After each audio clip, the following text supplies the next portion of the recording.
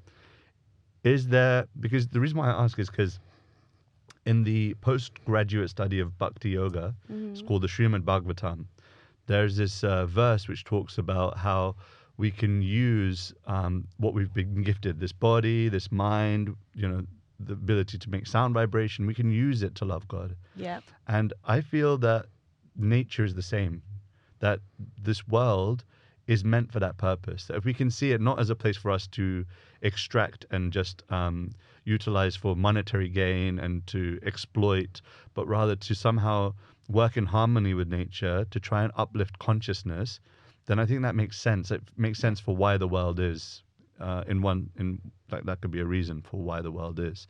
And so, do you have any recommendations for, like, maybe crystals or maybe some practices?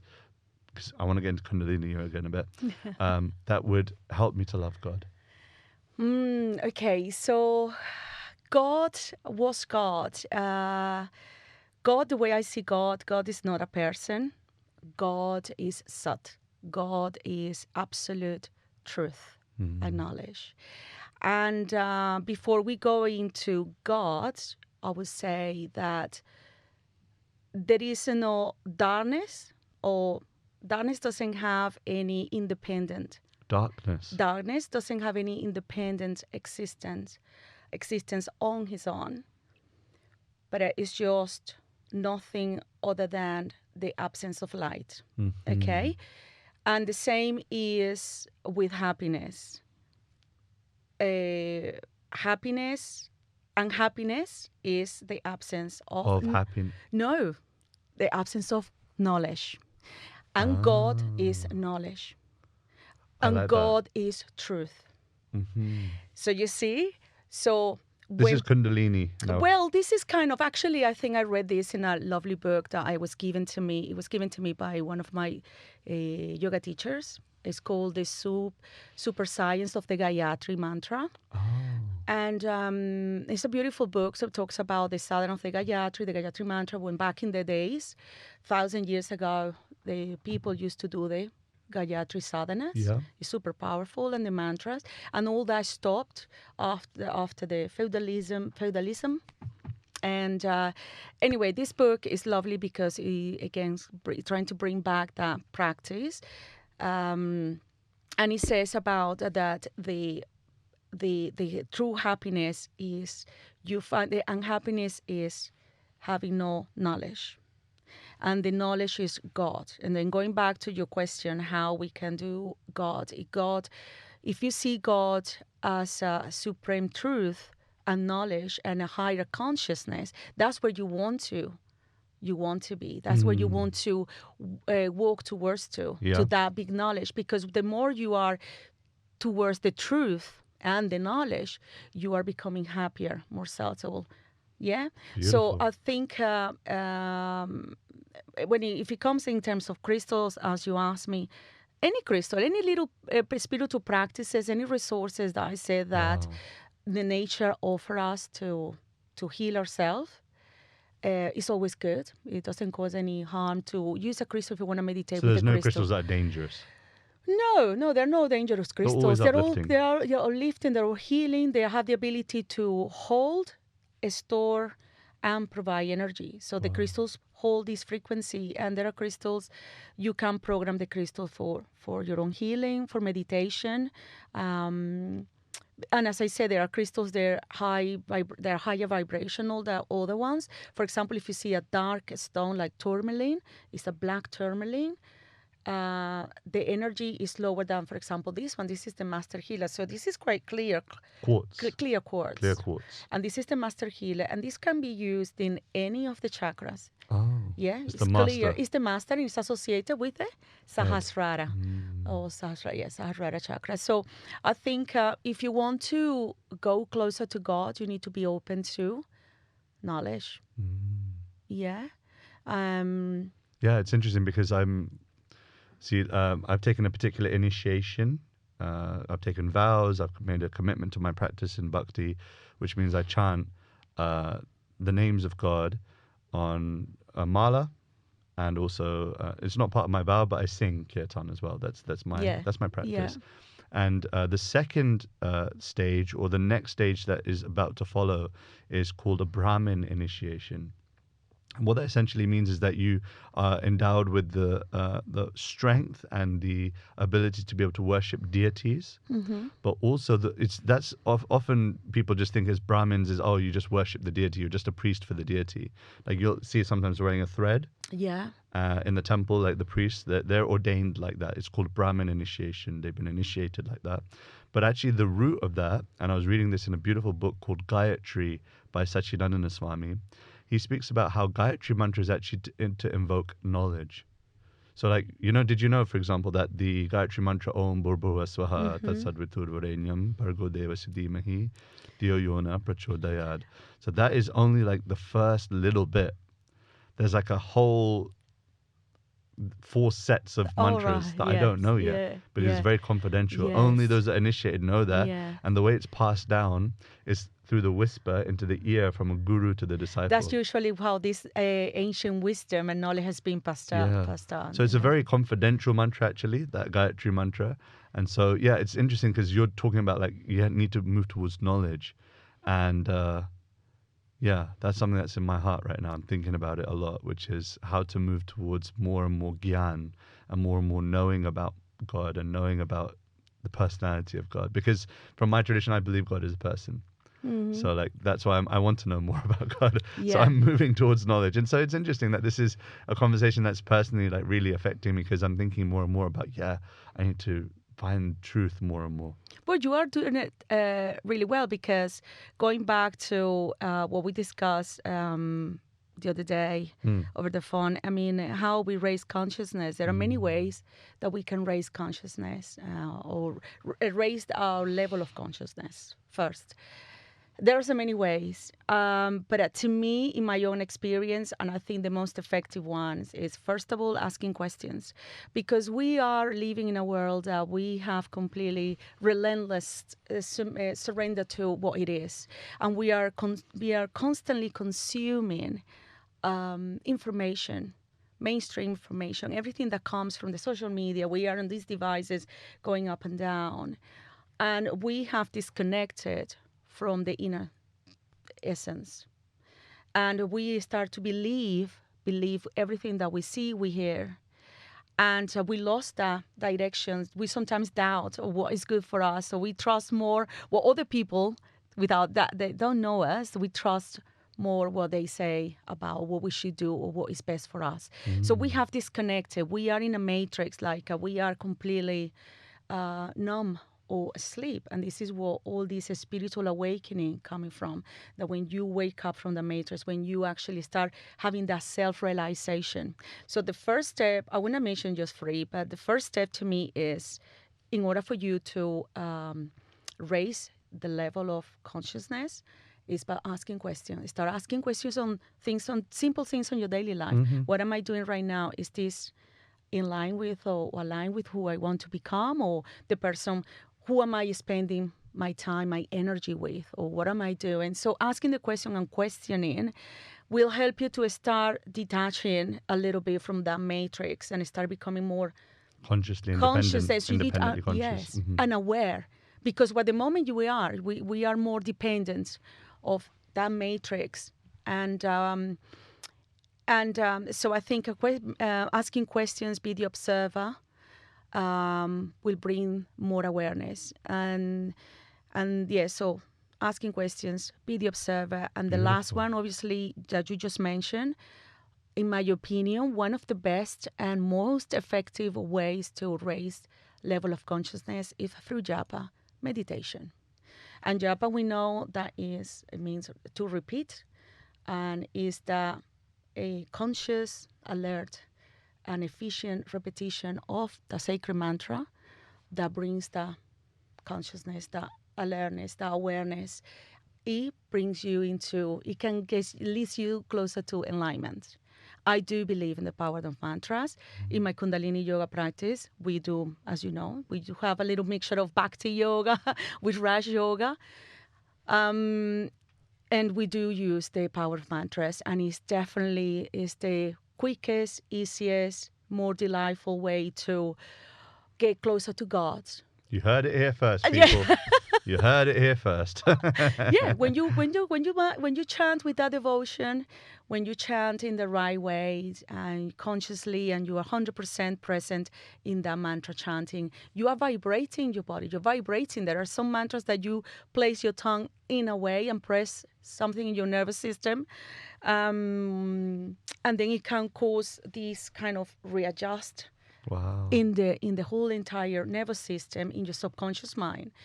And we do sadhanas or challenges, like 40-day challenges, where you can just be repeating a mantra for 40 days, and you can tell you can see the shift. It's super powerful. Thank you, Thimela. This has been an awesome conversation. That's all we got time for today, unfortunately. What? Yeah. No. That's friendship. That's what, when we got a good conversation and it flows. Come on. I want to stay here. Talk a little bit more. I mean, can we do part 2? We can do a part 2, Kundalini part 2. I want to get into I've always been interested, in what is Kundalini. I think you've really done that nicely today. You've really nicely explained that. But I want to get into how it affected you when the things of the past happened. The Yogi Bhajan incident, the Osho incident. I think it'd be really interesting to get into that. So we're doing a part 2, people. Yes. It's happening. Until then, Thimela, this has been awesome. Thank you so much. Amazing. Thank you so much for having me. It's a great honor and privilege. Totally enjoyed it. Great honor and privilege to have you on the podcast. Thank you. If you've enjoyed this, share it with a friend. If you found this informative, share it with someone that's looking for Kundalini yoga, someone that's going to check out the autumn Kundalini practice that Thimela is organizing. Then please do join that. Otherwise, I'll see you on the next episode of For Soul's Sake. I love you all. Namaste, Haribol, Sat Nam. Thank you, Sat Nam. Thank you. Bye.